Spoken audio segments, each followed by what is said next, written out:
자, 그 다음 여섯 번째. 회생채권자, 회생담보권자, 주주지분권자. 자, 회생채권자. 채권을 갖고 있는 모든 사람이 회생채권자입니다. 사람, 단체, 법인, 뭐 국가 다 됩니다. 그 중에 담보능력을 쥐고 있으면 담보권자라고 합니다. 별도로. 세금, 회생채권입니다. 그 중에 특별히 조세 부분이라는 거지 회생채권에 속해요. 다. 무조건 여기 다 들어갑니다. 개시결정일 전까지 못 준 돈 다 여기 들어갑니다. 지금 담보권이 있으면 담보권자고, 조세는 이 중에 특별히 세금, 국세의 문제, 지방세의 문제는 다 100% 변제를 해야 되니까 특별할 뿐이지 다 여기 들어가요. 자, 그 다음에 주주지분권자. 법인은 주주 문제가 존재하죠. 그죠? 자, 지분권자. 법인인 경우도 있고 개인 사업인 경우도 있습니다. 지분권이 나눠져 있을 때가 있어요. 여기도 영향을 끼치는 이해관계 당사자들의 뜻입니다. 자, 이런 경우 중에 두 가지를 알아두시면 좋겠습니다. 쌍방미이행 쌍무계약이라는 게 있어요. 둘이 계약을 맺었어요. 이쪽은 뭘 해주고 동시에 그와 함께 이쪽은 반대로 뭘 해줘요.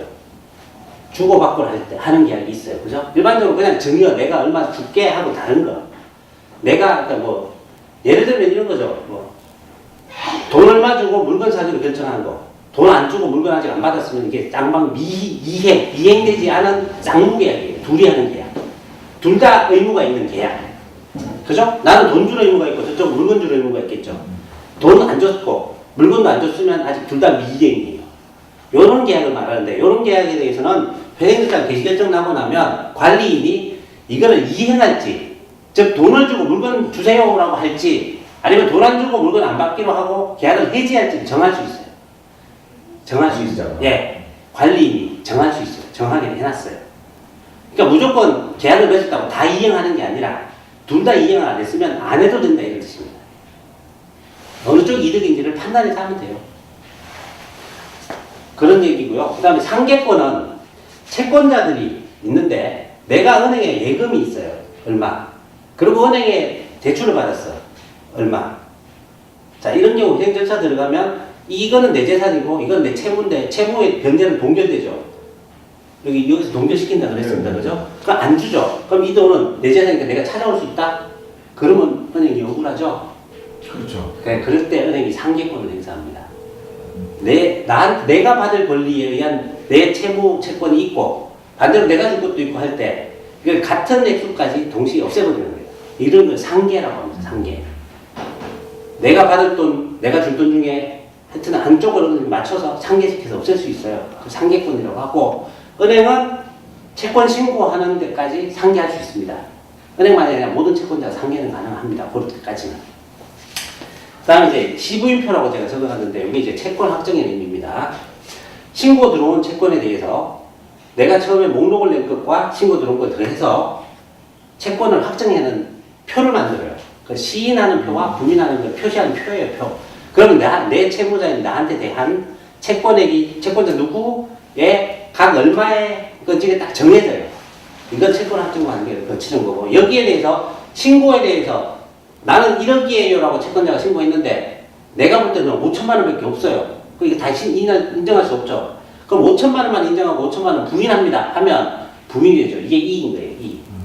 이익이 들어가면 상대방한테 통지가 가요. 채권자한테. 그럼 채권자가 무슨 말이야 난 1억인데 그러면 이걸 어떻게 구제받느냐. 채권조사 확정재판을 신청합니다. 여기에 저사 확정재판과 조금 달라요. 단어는 똑같은데 그렇죠. 달라요. 채권액을 확정하는 재판을 합니다.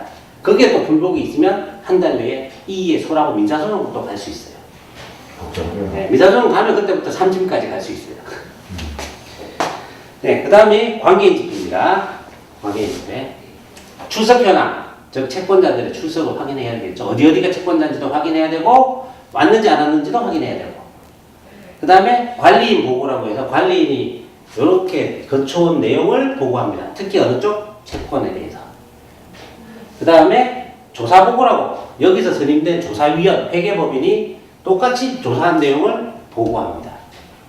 그러고 나면 의결권에 대한 문제, 요거는 요기의 의견이 아니라 회생계획안 의견에 대한 요기, 하지만 어쨌든 의결권에 관한 문제가 존재하죠. 그래서 나중에 똑같은 관계인 집회니까 1회, 2, 3회라고 한 뿐이죠. 그 다음에 이제 하나 여쭤볼게요. 예. 그 관계인 집회가 그 개시결정 때 정해지잖아요.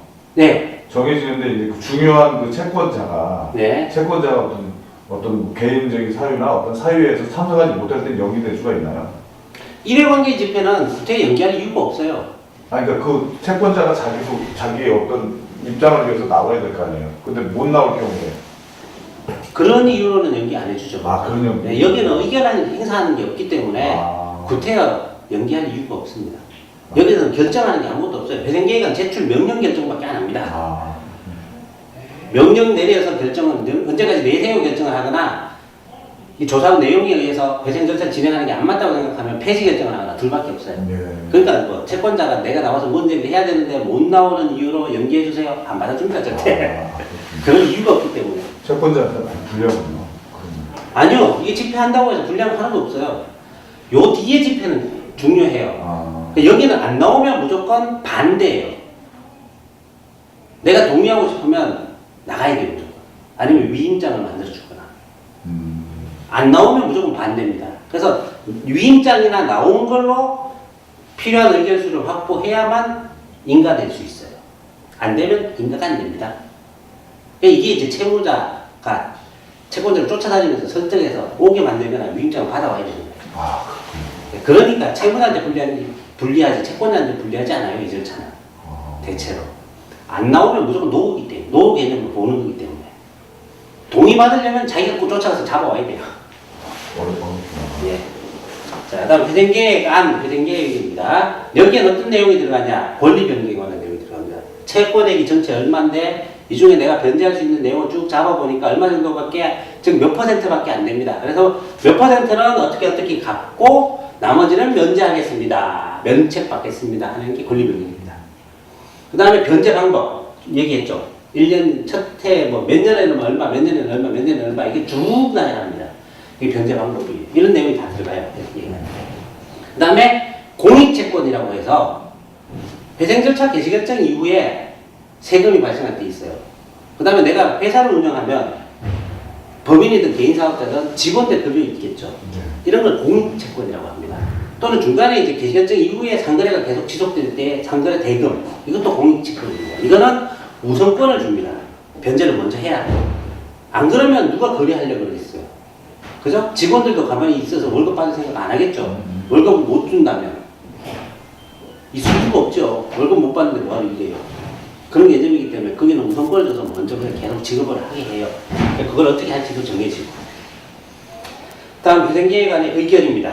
자, 여기서 명령이 내려서 여기서 만들어서 내면 다시 요 집회를 한다 그랬죠. 그때 이제 의결을 합니다. 의결에 얻어야 되는 수가 비율이 있어요. 담보권은 4분의 3 이상의 동의가 있어야 되고요. 채권은 3분의 2 이상의 동의가 필요합니다. 숫자가 아니라 금액으로. 그래서 채권한테 금액이 중요한 거예요. 금액으로입니다. 조세는 의견 대상이 아닙니다. 이건 아니면 빠져요. 무조건 100% 면제해야 되는 거기 때문에 빠집니다. 단 조세 채권에 대해서 회생계획안이 인가받는 결정일로부터 3년이 넘게 변제를 하면 동의를 얻어야 됩니다. 그때는 의견 문제가 등장합니다. 그게 아니면 3년 내에는 뭐 3년 만에 딱 맞춰서 준다 이래도 동의 필요 없습니다. 그래서 무조건 그냥 갑니다. 자, 마지막 배생계획안 인가 및 수행입니다. 배생계획안이 이렇게 의결해서 담보권 부분, 채권 부분 동의가 둘 다 나오면 법원이 자동으로 인가 결정을 합니다. 근데 한쪽만 동의되고 한쪽이 동의 안 될 때가 있겠죠. 있어요. 이쪽만 동의되고 이쪽이 안 될 때도 있고 이쪽만 되고 이쪽이 안 될 때도 있습니다. 둘 다 안 되면 당연히 그냥 폐지입니다. 이거는 뭐 강제적으로 뭐 할 수 없어요. 한쪽만 될 때가 있어요. 그럼 법원이 판단을 한 번 더 합니다. 강제로 인가를 할지. 이걸 강제인가라고 해요. 특별한 채권자나 담보권자의 권리 보호 조항을 설정해주고 인가를 해주거나 아니면 폐지하거나 동의를 못 얻고도 인가받는 경우도 있다 이 뜻입니다. 강제인가. 또는 이제 그 다음에는 인가받으면 그대로 수행하면 돼요. 제한 수행만 하면 나중에 배생절차 종결을 해줍니다. 빠를 때는 수행을 적당히 어느 정도 잘하면 1년 만에 종결시켜줄 때도 있어요. 이제 제일 빠른 데가 1년 만에 종결 받은 데가 있어요, 실제로. 근데 이제 그거 안 되면 중간에, 변제가 안 되면 중간에 가다가도 폐지되기도 합니다. 그러면 어디로 가느냐? 직권으로 파산 선고를 받습니다. 왜냐하면 채무 초과라는 게 확인되어 있는 상태면 여기에 배상 절차 인가 결정 후에 절차가 폐지되면 변제를 못해 폐지될 경우는 파산 선고로 통해서 바로 날라갑니다. 파산 선고, 파산 절차로 확 날라가게 됩니다. 자동으로 나가는 거예요? 예. 파산 지경이 맞다면 무조건 파산 절차로 날라갑니다. 왜냐하면 배상이 못하니까 그런 파산했죠. 답이 없으니까요. 근데 이제 배상기획안 인가결정 이전에 폐지가 되면 법원이 임의적으로 파산 선고를 할 수 있고 안 할 수 있고 선택해서 할 수 있어요. 근데 보통 잘 안 해줍니다. 파산 파산 선고 받고 싶으면 따로 신청하세요라고 얘기해요. 네. 그러니까 그 채무자가 채권자 선택하는 게 굉장히 관건이 크겠네요. 네. 배상 절차는 그게 제일 키포인트 핵심인데요. 결국 설득이 안 되면 아무것도 안 된다는 뜻입니다. 네, 여기까지고요.